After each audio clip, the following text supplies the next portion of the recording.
यह कहानी है एक छोटे से गांव की, जहां हरी भरी पहाड़ियां और एक शांत झील थी। गांव वाले एक दूसरे को जानते थे और सबकी जिंदगी सामान्य थी।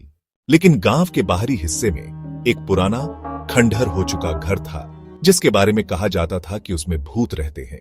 एक शाम राजू नाम का एक साहसी लड़का अपने दोस्तों के साथ शर्त लगाता है कि वह उस घर के अंदर जाएगा और रात बिताएगा। उसके दोस्त उसे चेतावनी देते हैं, लेकिन राजू नहीं मानता। वह टॉर्च लेकर रात के अंधेरे में घर की ओर बढ़ चलता है।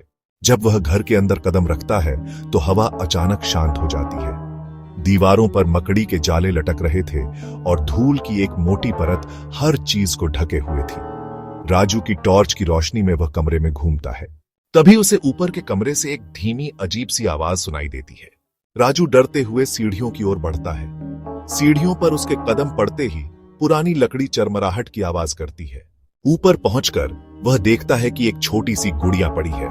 उसने जैसे ही उसे उठाया, वह गुड़िया अपनी जगह से हिलने लगी। राजू के रोंगटे खड़े हो गए। उसने गुड़िया को वहीं छोड़ दिया और भागने लगा। तभी दरवाजे के पास उसे एक धुंधली सी आकृति दिखाई दी। वह एक छोटी लड़की की थी जो उसे देखकर मुस्कुरा रही थी। उसकी मुस्कान डरावनी थी और उसकी आंखों से खून बह रहा था। राजू दरवाजे की ओर भागा, लेकिन दरवाजा अंदर से बंद हो गया। वह बाहर जाने के लिए खिड़की की ओर मुड़ा। तभी उसने पीछे से एक ठंडी सांस महसूस की।